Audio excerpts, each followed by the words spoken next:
another episode of Why I Went to Apple, because remember, teachers cannot survive off of apples alone. We are here with another hot topic issue of today, but before we get into it, we have our featured wine, and that's Moscato de Asante. It's a beautiful blue bottle, very it's so yummy. Pretty, so pretty. What are we thinking? How do we like it? Delicious. I will rate it an 8. I like pineapple and mango one. Those are my favorite. I'm kind of going a 9. This is maybe it's because I'm used to it. You know, I've had it before, and it's just really great. Yeah, I want to shout out my sister. She the one who put me onto this wine. Okay, sister. Hey, Deanna, if you're watching, it's just delicious, very sweet. If you like those sweeter wines of Moscato, this is right up the alley. I'm gonna have to give it like a 9 out of 10 as well. So today's topic is how to have an A day. We want A days. We want A days all day long. And so you might be thinking, what's an A day? Well, an A day is exactly this: having those high expectations, communicating it with your kids, and then setting that boundary and being consistent all day long, so we can all end the day happy, learning, and being able to be positive about what we learn. Mm-hmm. So we kind of want to come to you guys today about some ways that we try to make it an A day in our classroom. So are you looking for us to share now? Yeah, oh yeah. Share now. Yes, please do. For me, I am always, I've told myself I'm the preachiest teacher there is. I'm always preaching expectations, preaching rules, reminding, reflecting, jumping in when it's like not being at the forefront of the classroom. You know, I'm shutting stuff down. So for me, I am the constant reminder in my classroom. I give my students a lot of autonomy in order to take those steps to have an A day. They know that from day one, we meet, we talk about the expectations. I let a lot of the things that they did the previous year go. You know, that was last year. This is a new, fresh year. How do you want to grow? How do you want to improve? Those type of things. We have those discussions. And then from there, we set rules, but I do remind them of those rules constantly. Yeah, constantly. That's my steps. I would agree. I think if we're talking like day by day, first thing, feel out my kids, see what we're doing, and then we'll go to morning meeting, and maybe if we struggled something with the day before, we'll have a conversation about how we could do better. Set goals for our classroom. Right now it's in the beginning, so we'll pick like one goal to work on and perfect that, and then move on to the next one. And I think that's just kind of how we start off our day, just kind of like getting it fresh in our brain right away. And I like to always tell my students every single day is a fresh start, so whatever happened yesterday is in the past. Yeah. So I agree. For me, it's pretty much the same. I greet my students at the door every morning. We either do some type of silly handshake or some type of non-contact type of greeting. I like hearing about their the night before. I'm a very goal-oriented person, so on my board I have numerous goals for us to achieve, and the different kind of reward systems that we get when we achieve those goals. We'll talk through them every day. We have morning meetings so we can kind of get down to the nitty gritty, or just a time for us to communicate about some things that we need to work on, some things that are going well in our class, building on our social skills. And then we kind of go on about our day, and I just remind them throughout the day of what we talked about in the morning, always bringing it to attention, those good highlights throughout the day. So just being very mindful about our goals and highlighting them throughout the day. Like, hey, we're just not talking at this one point in the day. It comes up all day long. So. I'm glad that you said that, because we all do morning meetings. Yeah. We all do a morning meeting, and that is that time where we can hash anything out that needs to be hashed out. We can, like Maddie said, if we're feeling some vibe from our students, we can talk about it. It's a safe place. But it's not just during morning meetings. No. We do this all day long. We have those real life conversations, those in the moment times to reflect and improve. And I would also like to add, it's not even just for my students to reflect, but also for me to reflect. And I like to remind myself every day, because it gets rough sometimes. It does. But to remind myself every day that they're kids, they're babies, and they still need tools. If they're not doing your expectation, they need tools to execute that expectation to the best of their ability, because sometimes it's just not there. It is true, and like I just think of like the resources that we use in our classroom to help convey, because not only do kids need to hear us and hear their community around them, but sometimes they just need those visuals, right? And so we use anchor charts in our rooms and just big sheets of paper where we might brainstorm ideas or things that we might have to work on, or our rules. We use lots of videos and music and read alouds and books to kind of go towards the SEL thing that we're looking towards. So we're just really very mindful of just trying to pull in a little bit of pieces of fun things to help them connect instead of us always talking with them. So what is the best way you found to connect with your students so far? I think being real with my students, being very honest, being transparent. Today, we celebrate Class Dojo. We use Class Dojo as an incentive when they're doing things, and they're following the expectations, they get points. I am a firm believer, if you're not following those expectations, you lose a point. Just like I always use the example, if Miss Keys is driving and I'm driving crazy, they're gonna take away my driver's license. So it's just real life. Yeah. So we celebrate our dojo winner. Well, today I used a real life situation. It was like one of those in the moment things. I have a sweet baby, real sweet baby. She was sad because she didn't win. And I had to be honest with them, and I said, you know, Miss Keys has a habit of finding those students, because I want everyone to have an A day. Sometimes Miss Keys focuses on those B students. And when I see that B student doing something that could bring them up to an A, I find myself giving that B student those points. Where that student who's already an A, it's not that I overlook them, but I do. You know, and I had to tell them that, because my A student, she was pretty sad. She was like, you know, I'm always doing the right thing, and she is. She was the second highest point. But the student who won was one who struggles, and I really wanted to get him up to that A student mentality. So I had to just apologize, and I used myself to say, even Miss Keys has those oversights. Even Miss Keys can, you know, overlook something or have a mistake, and I apologize. So I try to be as transparent, as real with my kids. I want them to know that I love them all. I want them to understand the reasons why I give points or take points away, or the reason why one student won versus another. And I had to explain, next week, I'll do better at giving those points to those students who are already at an A. You know, I just try to connect with them in a real manner. I agree with that. I try to do the same. I'm definitely a reason why type of person, and I always ask my students to get inside my brain. And that's just kind of my teacher way of saying, why did I have to take away a point, or why didn't we earn this? And then we kind of have that conversation. And not only why didn't we earn it, but what can we do better the next time? How can we make that better choice? Because it's that reflection piece for us. And remember, we haven't seen, some kids haven't seen a classroom in a long time. Almost 2 years. Almost 2 years. So to be able to kind of sit down and reflect appropriately and not just kind of say things, it takes turns.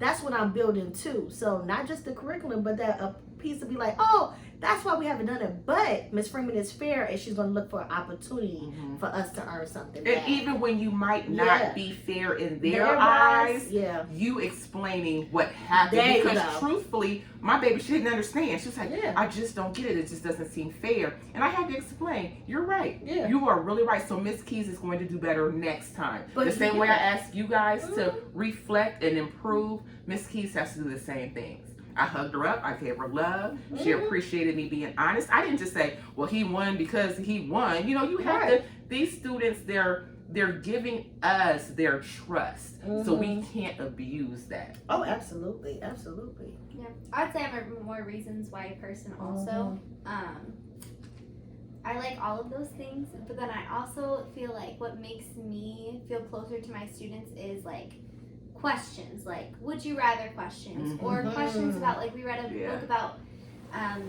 Stephen Curry today, like the boy who would never give up for perseverance today, and like talk about basketball and how many of them want to be NBA players. Or like just kind of getting to know them on a personal level, because I like to add that into my lessons. And then it's just kind of like, it's always made us more like, even my first year students still tease me about this rapper I really like and how ugly he is. And I'm like, hold on, back up. It hurts my heart. But you know what? They remember. Yeah. So stuff like that. Yes. And then also like what you were saying, I have more of like my kids that I'm trying to bring up, and it's just so hard for them. But just every day, I push them aside and be like, it was a mistake today, but tomorrow it'll be, you can do better tomorrow. And them knowing that we believe in them, Yes. that builds those connections too. Because because I know my one who was a B-ish student, he was like, well, Miss Keys, you're just like every other teacher. I said, how? Yeah. I said, how? Because I would like to know. He was like, well, do you really care? I said, I don't know, do I? I said, you let me know. Everything that you've seen since you met me day one, do you really believe that? He had to put his head down. I said, don't answer me now. Just think about it. I said, it's okay. I said, my feelings don't get hurt. So later on, he walked up to my desk. He was like, no, Miss Keys. He said, I know you love us. And I'm not saying that other teachers don't, but I really put myself into these kids. Well, and I think all of our kids can tell, because kids from past years, they always come back. Yes. Always. Today, I had a student show up at my door. He was like, Miss Keys, I'm having a hard time. Can I just sit in here for a while? I said, yes, you can. I said, thank you for coming to a safe place. I had one try to come in my room this morning. I go, girl, get out of here. Or talk to us in the hallway. We have like, no talking in the hallway, but they always are like, just be good. Like, I love when they be like, be good in Miss Freedom's class.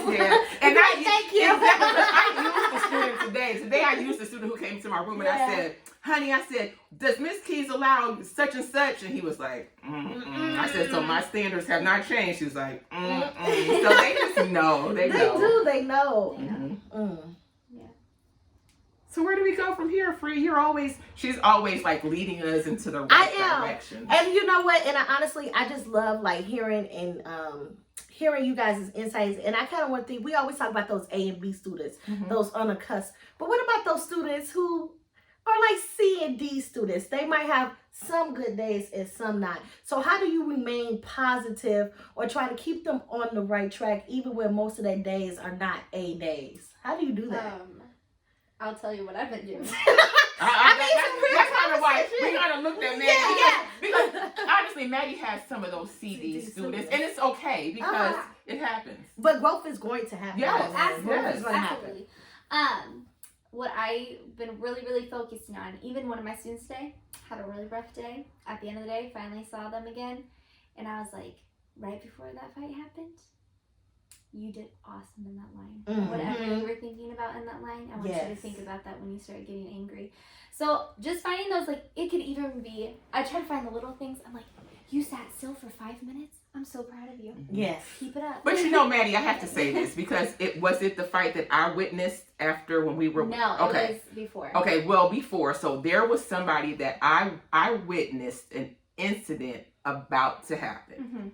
And Maddie pulled somebody to the side. But it was just even her compassion with that student. You could see that she wasn't faking it. She was really trying to connect with him. It was so genuine because she loved him up. He might have been wrong. There might have been something going on.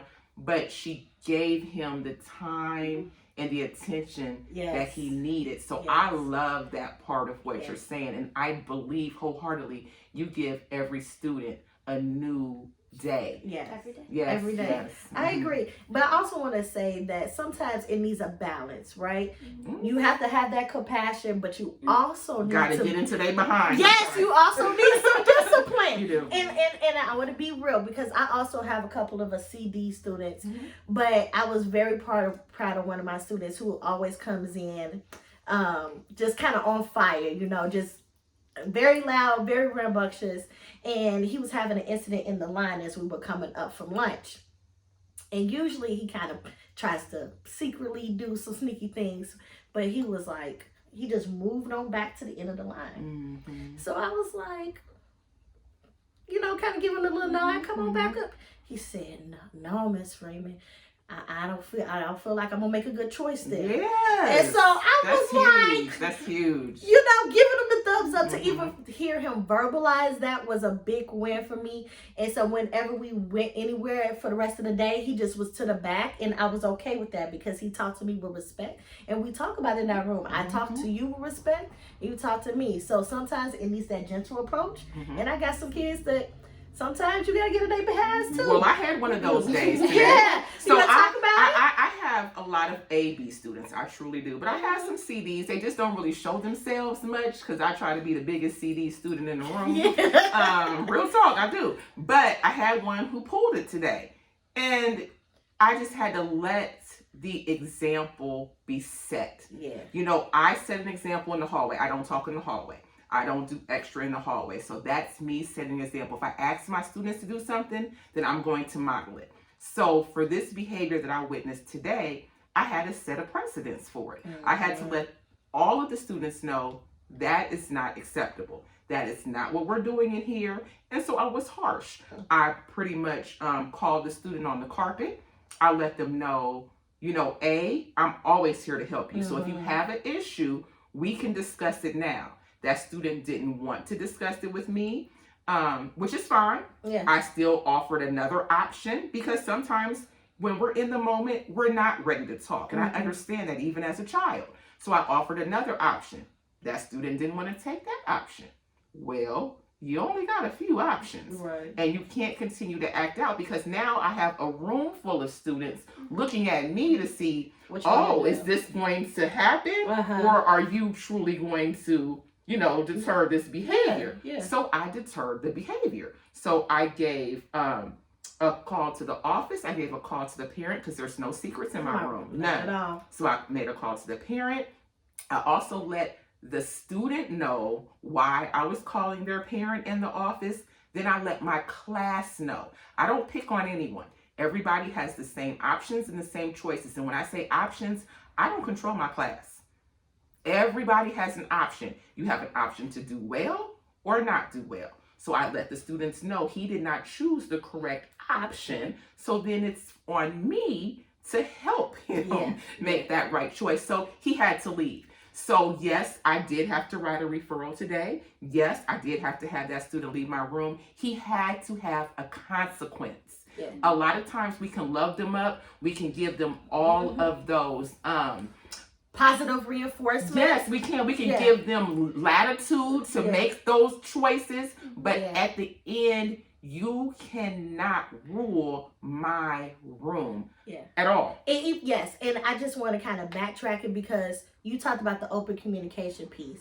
And before we even start our school year, at least us as a team, we set the precedent. We set the boundaries. We let the parents know this is what it looks like. This is what discipline looks like. This is what rewards look like in our room. And we're very honest about it. We talk to parents about it during what is it called? Meet the teacher night. Back to school night. They read the documentation. They sign it along with going over it with their student. And even with our administrators. And even with the administrators, I was going to get to that too. We all have the open, this is the procedure in our classroom. So it's not a surprise when a student keeps going down the checklist and they get that particular consequence. So I'm glad that you shared that, but I just want to kind of give people a background on because it's not a quick, because we don't put anybody out of our room. No. It's not a, you're acting up, you have to go. No, that's there's multiple chances that the student gets before they get to the office. But you can't keep a CD student in your room and expect to maintain your ABs. Absolutely. You can't. If you truly have some hard CD students who are not taking those options, who are not willing to redirect themselves, you have all of these other babies that you're trying to reach, and you're doing a disservice to them. So you really have to kind of pick your battles. Absolutely. But at the same time, I'm not going to sacrifice my whole room for that one or two students. I'm not. But on the flip side, when they get that consequence and they fill out, they do whatever they need to do in the office, they'll return back to our rooms. How do we do that, y'all? Tell them how we do it. I'm so happy you're back. Yeah, yes, over. I'm so happy But you're honestly, back. It's over. Yes. So Monday, whatever happens Fresh with my start. baby, it's over. You know, how was your weekend? I mean, yes. I can't say that it would be, I'm going to slap you on the wrist every single time, because even as an adult, we make mistakes. Yes. We need that grace. Yes. So yes, I totally agree. It's a Yeah, whole new absolutely. fresh start. Yeah, so it's a circle of rewards and discipline and mothering a little bit of teaching to round them out as a whole person. Mm-hmm. We're not just thinking about curriculum at the end of the day, we're thinking about them as a person because in the real world, they have real Yes. life consequences. And we Yes. want to And we bring tell that out. them about Yeah, real life Yes. consequences. absolutely. And if we're not given those real life consequences, then what happens is then we have problems with our students, and they're like, oh, well, when I was in school, they never really said this would happen. We can't gloss over bad behavior. No. And a lot of times parents are like, well, they're just kids. You're right. But at the same time, I'll use this. I have a son. If he misbehaves, there's a consequence that you have. I'm not going to say, well, he just didn't know any better. Because on the street, the police officer, whomever, they're going to be like, but these are the rules. Yes. And they have to abide by rules. Yeah, I mean, we're raising we're going to be and we're taking part of a raising adult citizens. We want to raise Productive. Exactly. Citizens. Yes, because that was my Yes. whole dream. for Yes. them today. Yes. That It was my that dream. was to have a safe place for them to learn. Okay. So just give a little background. We've been reading about Langston Hughes this week and his dream poems, and we had our students write a dream poem, and I wrote one as well. I love that you wrote one. And so my dream is to ultimately have a safe place. And what does that look like in our room? Us making sure that we have our goals, we're being safe, we're following the expectations, and that all is conducive to a safe environment. And that's basically the same as mine. Yeah. But my title was, I wanted my students to grow up to be successful, productive citizens. Yeah. I want to grow up and see them just thrive. Absolutely, because I love seeing my students now. Like I've been teaching for 8 years, so the oldest are seniors in high school, and I just love seeing them out and about in the real world, like doing little jobs and stuff. And I'm like, hey, I was your 5th grade teacher. So it's cool to see that type of stuff. So this is kind of where we are. Where we are, and if you could rate your day today, A, B, C, or D. I'm going to give myself a B day today. For myself a B, and for my students a B, because again, like I said, I made some errors today that I had to reflect on. There were some errors in the classroom, but we had a B day. Okay. And a B is good. Yeah, a B is excellent. I would say C. Thank you for your honesty. It was an average day. Yeah. I'm going to give myself an A today. Go ahead with your bad self. We had a great Go day. ahead. We really did. I think that A for apple. A for apples. I'm going to give us a great day because we not only got through everything that we needed to get through, but we were actually had time to play games. We did too. It was so fun. Don't you love the look on their faces when they're able to do something? Yes. So, I mean, I was just able to enjoy them and meet them where they are in that aspect. So, you guys go out there. You have a great A day yourself. But let's ask can they do a comment on something about I was today? about to say that. At us I was being about on to the same say that. page. Go ahead and take it over. Go ahead and do it. Whose idea was this in the beginning? Go ahead, Maddie. You Go go ahead, ahead. let Maddie do it. Take it Go over. on, Go Maddie. ahead. What is our question? We don't know. Our question for today is, how do you have an A day? I knew she was going to say something. And if you have a classroom, what steps do you take to have an A day in your room? We'd love to hear those tips. What about parents? And parents, what do you do to make sure that your child has an A day and you have an A day as well? We're all about the community here over here. So make sure you like, comment, and subscribe. I hope you enjoyed our channel, our podcast, and all the things that we talk about. And we see you next week. Bye.